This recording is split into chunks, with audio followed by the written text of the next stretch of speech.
The cameras were rolling, but no one was prepared for what Remy Ma would reveal. With her voice trembling and her eyes clouded with emotion, she stood center stage and dropped a bombshell that sent shockwaves through her entire circle. I was gone for 6 years. Now I want my life back.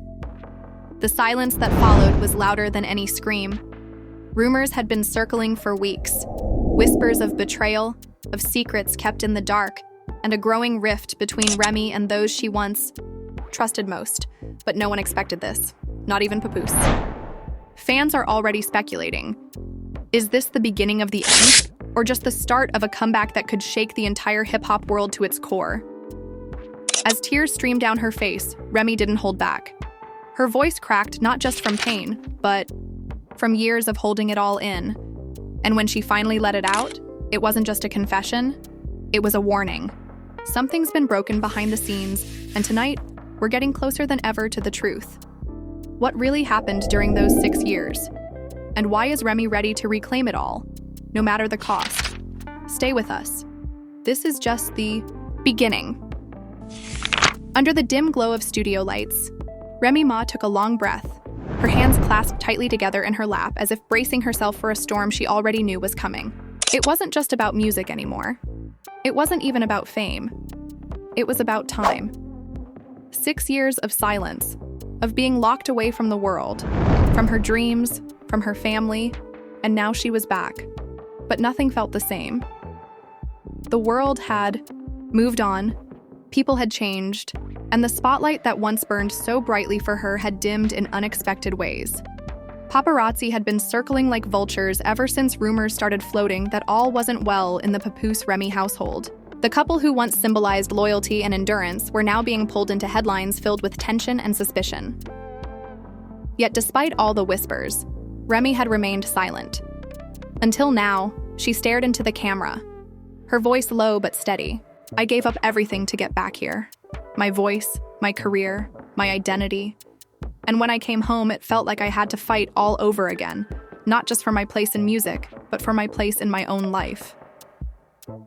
Behind her words was a storm of emotions only those closest to her truly understood. Some fans believed she'd return to her throne without missing a beat. Others weren't so sure, but no one expected that while Remy was gone, her kingdom had quietly started to crumble. It wasn't just industry pressure, it was personal. The very people she counted on to hold her down. Some of them had let go. Things first started unraveling at a family dinner that was supposed to be celebratory. Papoose had planned it to welcome her back properly, inviting a close group of friends and family. But the evening took a sharp turn when Remy's cousin, Tanisha, made a pointed comment about how things had been quieter and smoother when Remy wasn't around. The table went silent. Remy looked up, her fork midway to her mouth. She smiled, but it didn't reach her eyes. "Smoother?" she asked, her voice calm but cold. Tanisha shrugged. "I'm just saying, things change, sometimes for the better." That night, Remy barely touched her food. She left early, telling Papoose she wasn't feeling well, but her silence in the car spoke louder than any words. She had spent years counting the days, dreaming of being surrounded by love when she got home. Instead, she was met with side eyes, shifting dynamics, and whispers behind closed doors. Things at home were complicated too. While Papoose had held it down publicly during her incarceration, privately there were cracks in the foundation. He'd started new projects, made new alliances, and according to certain insiders, had developed a closeness with another woman in the industry. Nothing had ever been confirmed, but it was enough to plant seeds of doubt in Remy's mind. During one heated argument, Remy confronted him. "I came back to build with you, not to compete with ghosts I wasn't even here to see." Papoose looked wounded. "I never disrespected you, not once. But you don't get to rewrite everything just because you were gone. Life didn't stop, Rem." The line cut deep. She knew he was right. Life hadn't stopped, but her pain hadn't either. Professionally, things weren't easier. Her team had shifted. Producers she used to work with had moved on to newer, younger artists. Radio hosts who once hyped her up now treated her like a legacy act. She was caught in the middle, too seasoned to be part of the new wave, too absent to hold on to the old one. Her manager, Keisha, tried to keep her grounded. You still got it, you just gotta remind them. But Remy wasn't so sure. After one show where her performance was met with lukewarm reactions and a few awkward glances from the audience, she broke down backstage. Maybe they don't want me anymore. Maybe the game's done with me. Keisha knelt beside her. Then take it back. Make them want you again. Remind them who the hell you are. That night, Remy stayed up writing. Not rhymes, not lyrics, but everything she felt. Betrayal, confusion, grief, anger. Every word poured onto the page like blood from an open wound. It wasn't just about fame. It was about reclaiming her identity from the world that tried to erase it. But even as she tried to rebuild herself, the past kept knocking at her door. One afternoon, she got a call from her mother. "Your brother's been talking," her mother warned, "saying things that don't need to be said." Apparently, her own brother had started giving interviews to small outlets, suggesting that Remy had changed, that she was different now, distant, maybe even paranoid. It was betrayal layered on betrayal. Family, the one thing she thought would always have her back, now felt like strangers. It reached a breaking point when Remy confronted him in person. "Why are you doing this? Why are you talking about me like I'm some story you don't even know?" He shrugged. "People want to know, and I got bills to pay. It's not personal. Not personal." The words echoed in her head. How could it not be personal when your own blood sells your name for a few views? Still, she tried to stay focused. She booked more studio time, planned a comeback show, rehearsed late into the night. She knew if she could just get on that stage and spit her truth, the world would remember. They had to. But life wasn't done throwing punches. A week before her big performance, a blog posted blurry photos claiming to show Papoose having dinner with a mystery woman.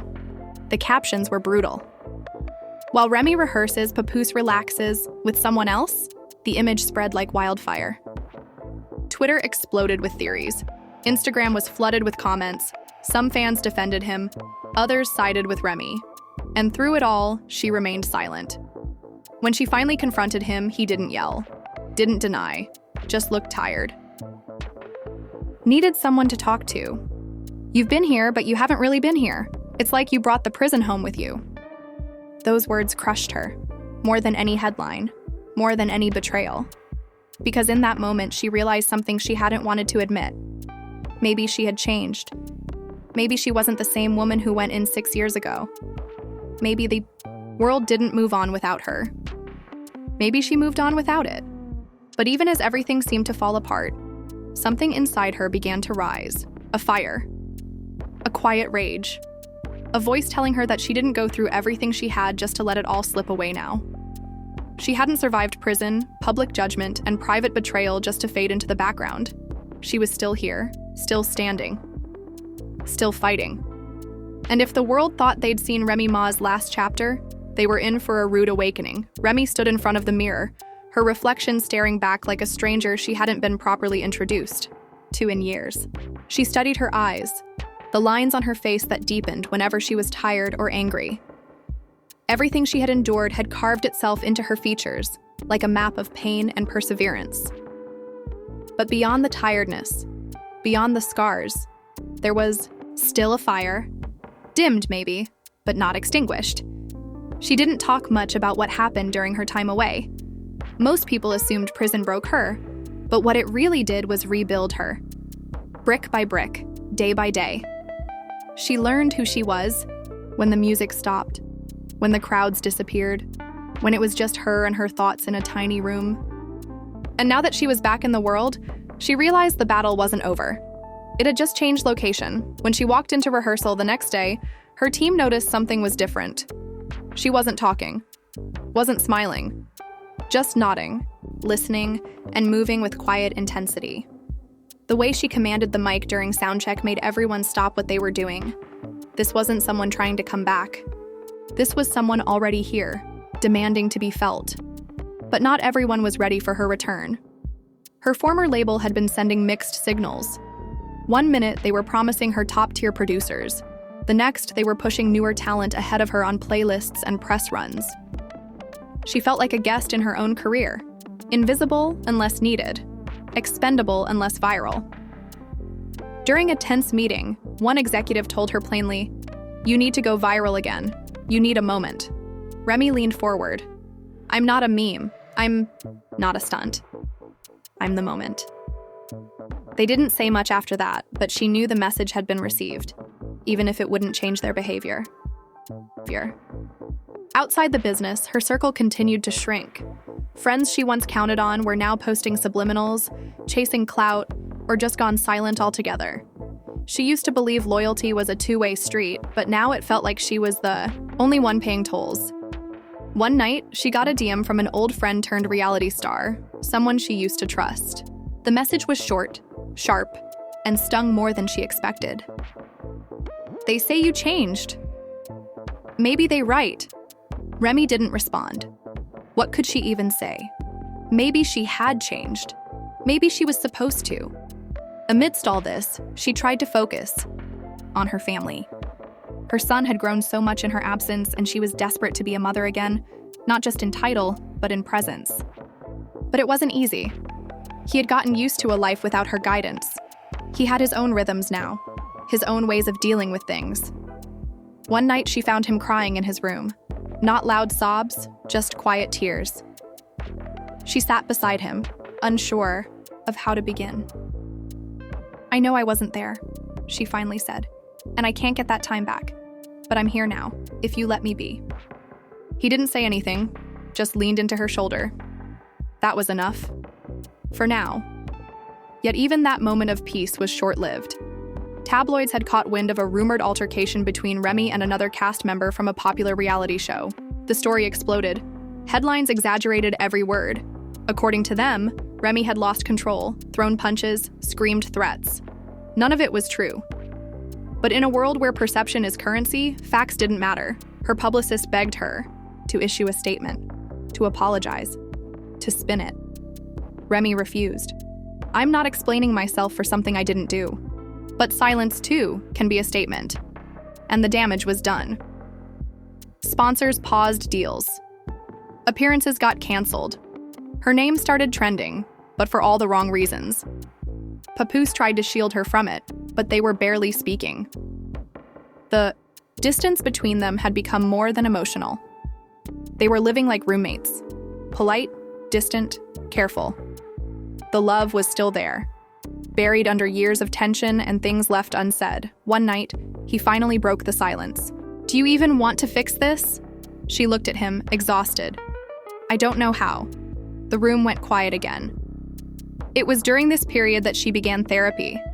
Not because someone told her to, but because she needed it. For once, she wasn't trying to be strong. She was trying to be whole. I feel like I'm losing everything, she told the therapist one afternoon. And I don't know how to hold on, the therapist responded gently.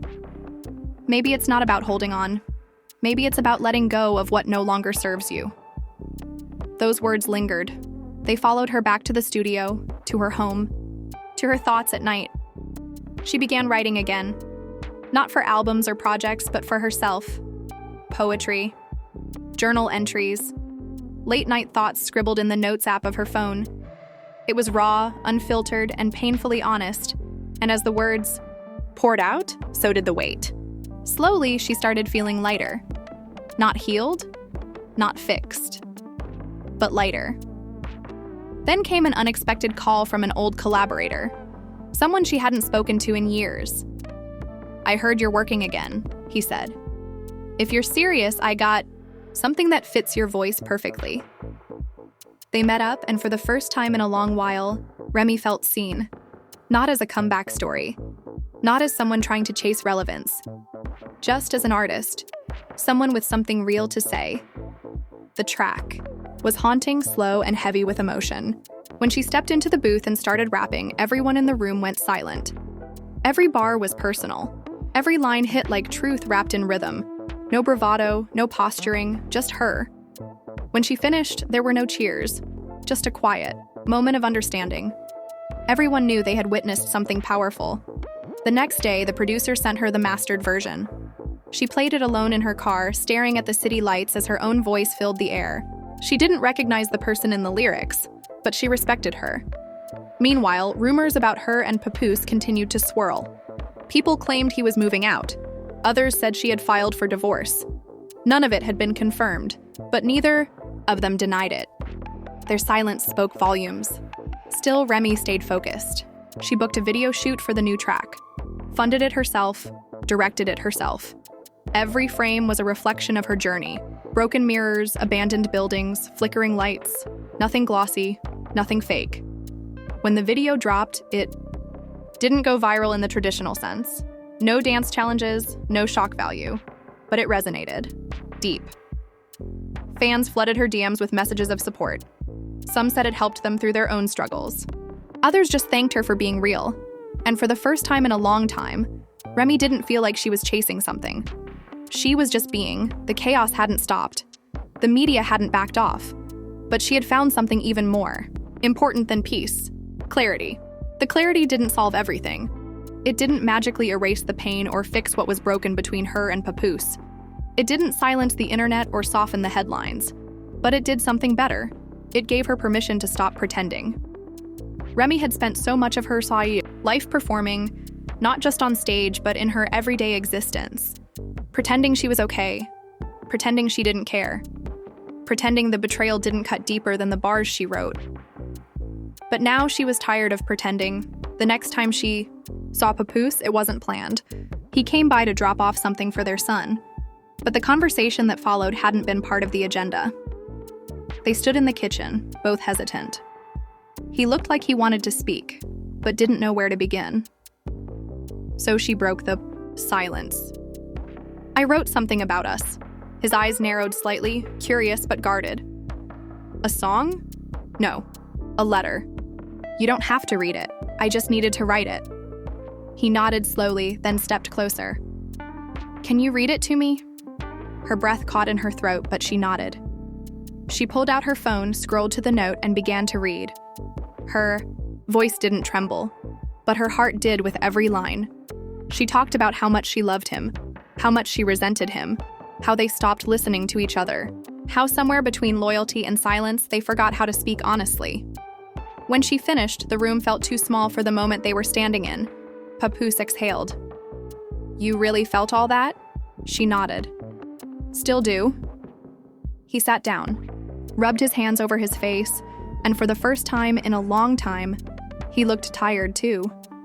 Not of her, but of pretending just like she had been. They sat in silence again.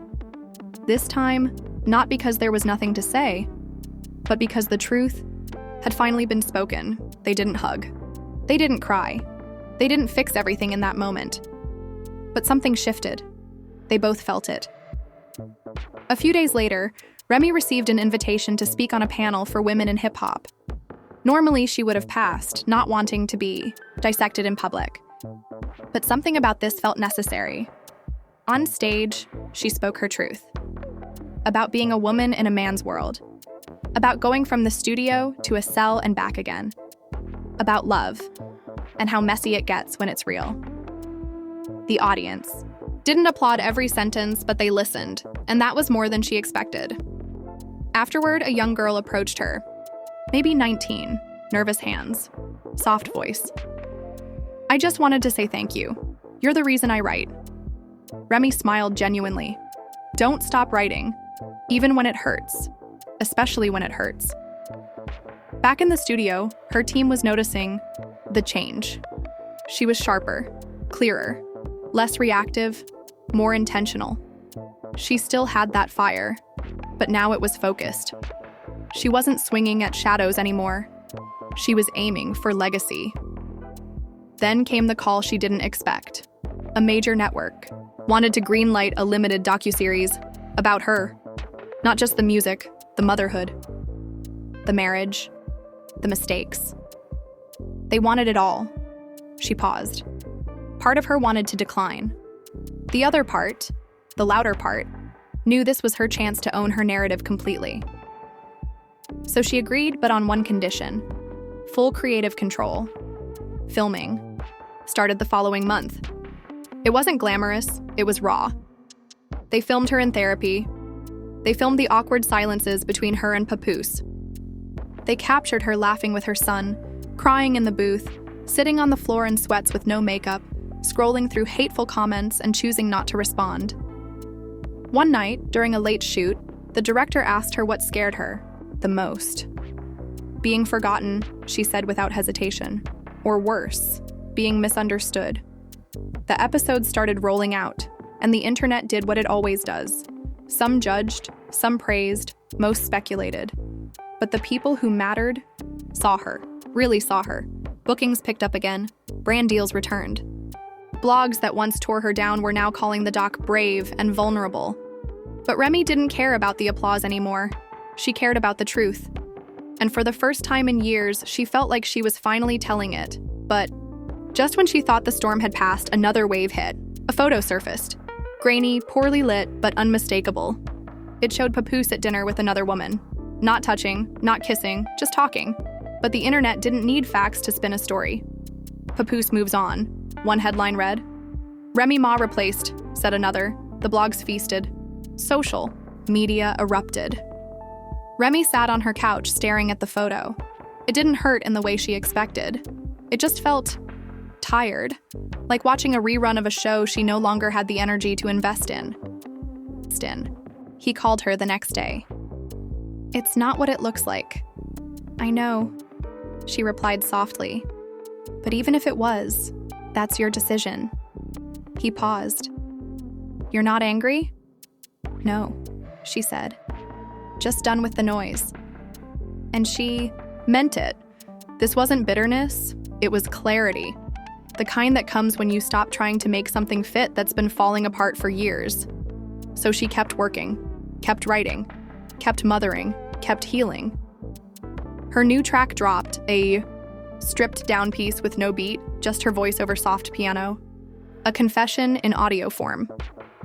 It trended not because of shock value, but because people felt it. They felt her. A week later, she got a handwritten letter in the mail. No return address, just her name. Inside, it read, "I don't know you, but I've lived through you. Thank you for surviving loud enough for the rest of us to hear." She read it twice, then folded it neatly and placed it in a drawer. And as the sun began to rise outside her window, she realized something. She wasn't rebuilding her old life.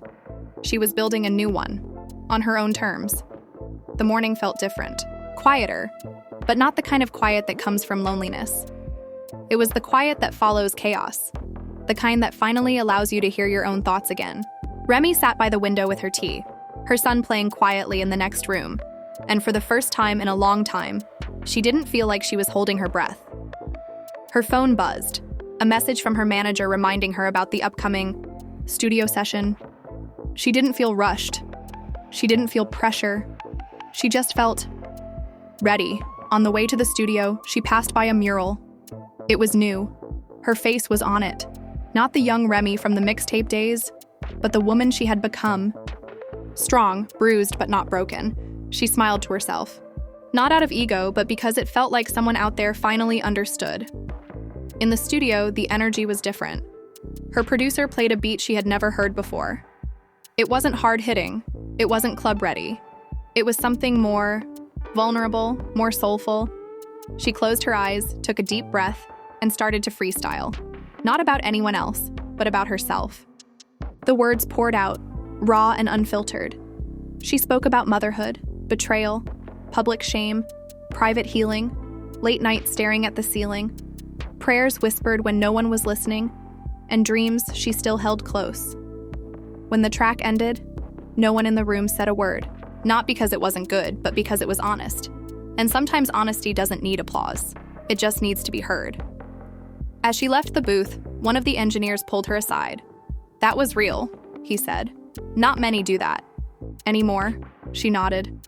"It's all I've got left." The docuseries finale aired that week. Millions tuned in, some expecting drama, others hoping for closure. What they got was something rare: peace.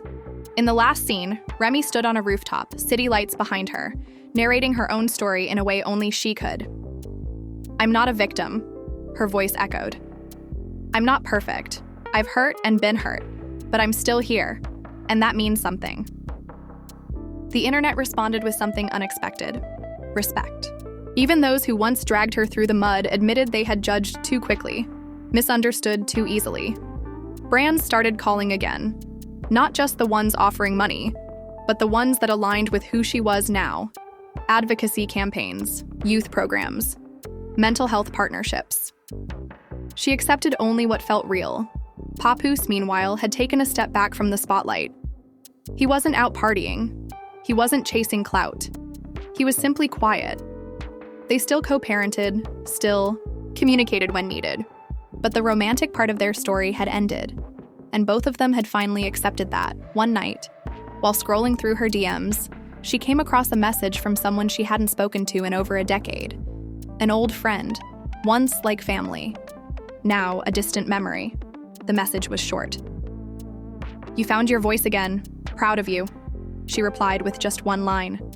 Had to lose everything to hear it. The next few months were filled with work, tours, interviews, studio sessions.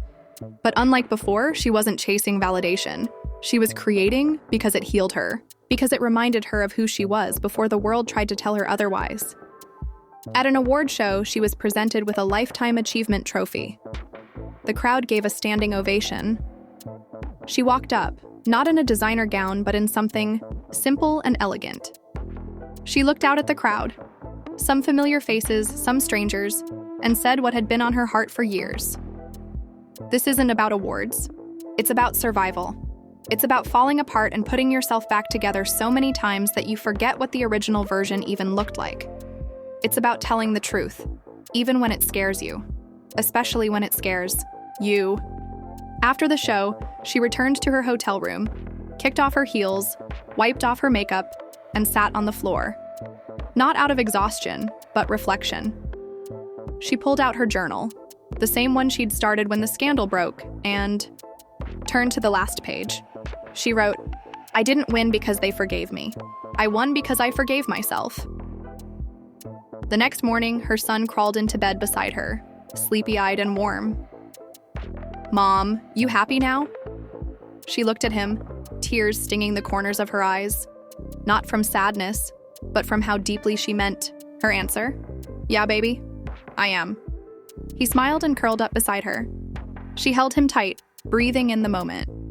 Years from now, people would still talk about the drama, the rumors, the fallouts, but those weren't the parts of the story she held on to. She remembered the late-night studio confessions, the long talks with herself in the mirror, the nights she didn't think she'd make it and still got up the next day. She remembered choosing peace over pride, truth over image, love over resentment. She remembered who she used to be and who she had become. And most of all, she remembered that no matter what the world said, she wrote the ending. And this time, it was hers. अगर आपने इस कहानी में अपनी जिंदगी का कोई हिस्सा महसूस किया हो, तो कमेंट्स में लिखना ना भूलिए। क्या आप कभी किसी ने ट्रस्ट तोड़ने के बाद खुद को दोबारा जोड़ पाए? या क्या आप भी कभी किसी के साथ इतना वफादार रहे कि खुद को भूल गए? अपना सच हमें ज़रूर बताएं। और अगर आप चाहते हैं कि ऐसी ही और असली कहानियाँ आप तक पहुँचती रहें, तो वीडियो को लाइक करें, चैनल को सब्सक्राइब करें और बेल आइकॉन प्रेस करना ना भूलिए, क्योंकि यहाँ सिर्फ न्यूज़ नहीं, दिल की बातें होती हैं।